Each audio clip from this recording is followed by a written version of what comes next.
Hello, I just want to say a few words about Russia, the history and the purpose of Russia, because it does have a purpose.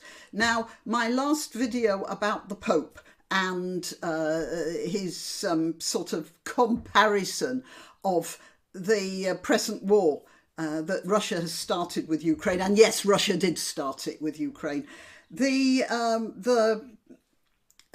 Pope's talking about Little Red Riding Hood stories and stuff. And I've had a lot of people just piling in on me, telling me, oh, one very good argument, really, you know, a logical good argument. I'm a silly old woman. That's a logical argument. When somebody says that to me, I know they don't have anything to say. Right, I do know I'm an old woman, by the way. I am fully aware of that. But I do have all my marbles, unlike a certain American president. Right, oh yeah, and you get a lot of people talking about Russia and the oblasts. Oblast is an administrative district, dear boy. It isn't a large area of flatland, although it is a large area of flatland, coincidentally. But just call it what it is. A large area of flatland. The problem with Russia is, as everybody keeps on pointing out and everybody knows, there are very few natural barriers in Russia, between Russia and everywhere else. But then you have to also point out that there are miles and miles and miles and miles of flatland, and that's why Germany didn't succeed in invading Russia, nor did France, by the way, as we remember from the 1812 overture that Tchaikovsky wrote. So there might not be actual barriers, but there are certainly barriers of logistics. So it's not as bad as people like to excuse Russia for. Okay, but there is a neurosis in the Russian psyche, which is perfectly understandable.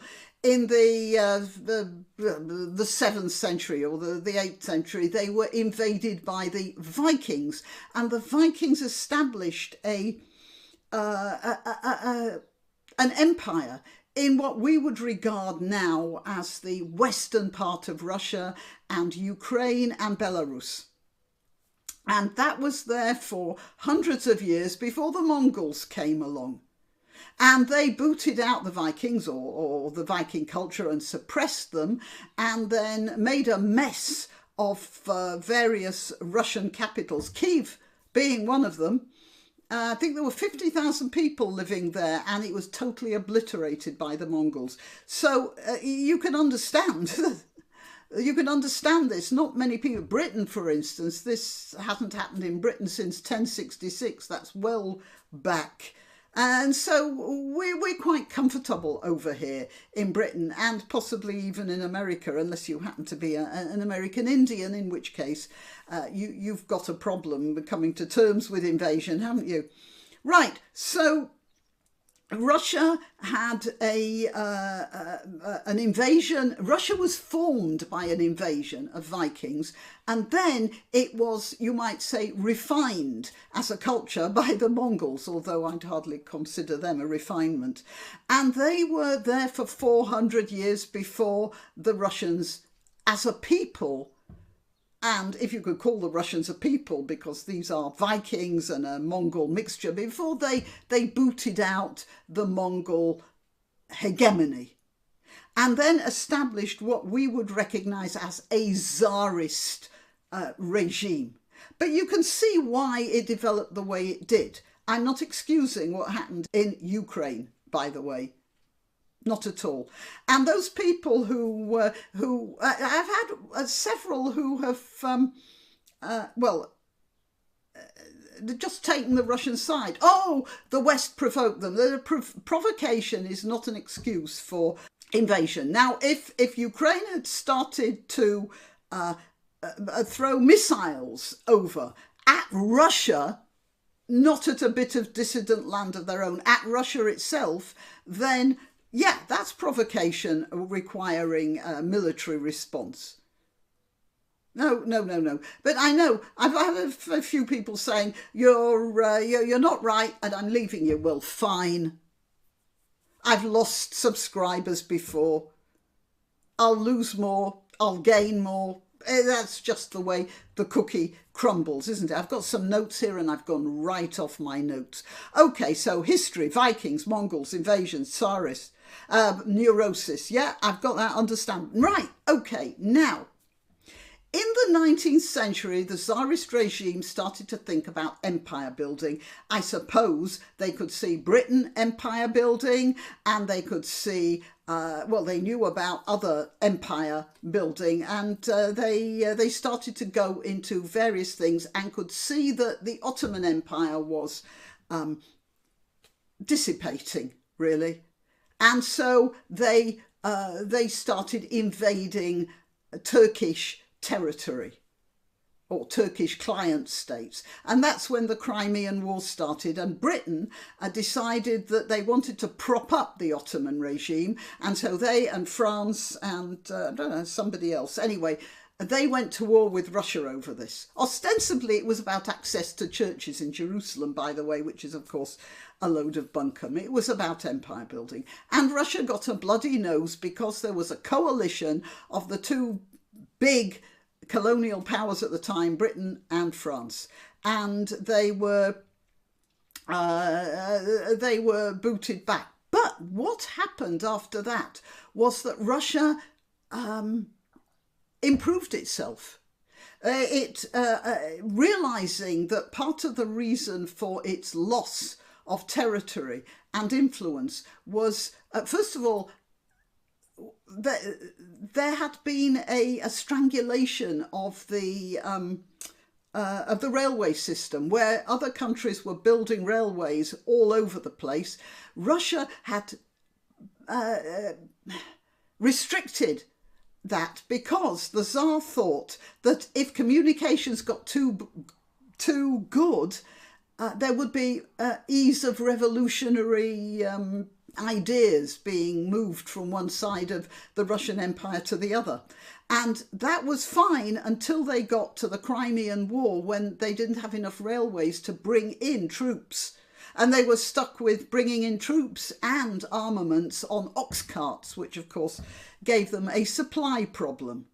So they started the railways, the serfdom was abolished. All that sort of thing happened because of the Crimean War, because they lost and they realised they had to reevaluate. And this was the beginning of the 19th century reevaluation of Russia, from within Russia. And one of their best writers, Gogol, actually wrote, he said something about Russia not knowing what its purpose was. Where is it going? It's going, you know, like a troika. That's it. It's going like a troika, careering through the snow, but we don't know where that troika is heading.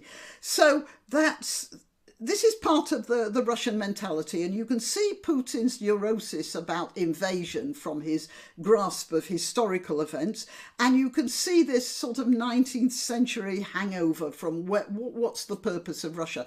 Well, look, let's look at the purpose of Russia. It goes all the way from European St. Petersburg and Moscow to China, and even over to a border with America, you know, a very narrow bit of sea between Alaska and Kamchatka, isn't there? So Russia stretches in a huge way, and it's got so many cultures and people and languages and religions and resources. It's got so much. Why is it not doing more with it? Well, part of it is the weather, of course. The weather's bad. But, you know, we're thinking of making colonies on Mars. I can assure you the weather is worse there than it is in Russia. They could have done more with it. But I think what really stymied Russia was the 20th century when, well, first of all, there was communism, and communism put idealism over reality. So things didn't happen when they should have happened. That's the first thing. But the second thing is that the communist idea became, we are going to rival America. But you see, Russia is not America. Russia's a completely different world. Russia is another planet, really. But what it can be is a bridge between the West and the East, because that's what it is. if it had concentrated on not being an empire, a hegemony in the way that America was, but of being this vast bridge between China and Germany or whatever, then it could have become a really important strength in its own right without empire building. It didn't need to empire build, it had everything right there. What it doesn't have is the territorial integrity of America. There is absolutely no getting round that. And let's face it, people want to be in America. They're fighting to be in America. They die in the desert in an attempt to get to America. That doesn't happen with Russia. People don't want to go to Russia in the same way. If they happen to have been netted by Russia, they'll stay there mostly. But they won't fight to get there. And that's because Russia isn't offering anything. If Russia offered what America offers, then people will be fighting to get into Russia. They're not doing that. They're fighting to get out. And what Russia has done over the centuries, since the 19th century, it's chased away its intellectuals, its inventors, its imaginative people. That's not what Russia should be about. It's done that in its attempt to create this empire, when what it needs to do is create an empire of the mind. And it can do that so easily using land rather than sea. I just want to go back to the Ukraine thing. Why is Ukraine trying to be a member of NATO and the EU rather than a member of the Russian Federation? Because Russia has been oppressive and cruel and vicious and just awful to Ukraine through the centuries. It's used Ukraine as a resource and not a partner. So it wants the grain, it wants the resources, it wants the weather. So it's grabbing it. Trying to grab Crimea. It's trying to grab it. It's even stealing grain now. And okay, you guys, you Russian trolls, you can write what you want. I'm not interested. I have a lot of very reasonable subscribers to this channel. There are treasure ships of Russia now shipping grain into Russia from Ukraine, and they did that in the 30s as well. It's a pattern. Putin says he knows about history. Well, he certainly knows about that. But that's why Ukraine doesn't want to align with Russia. And what Russia has to do is drop that.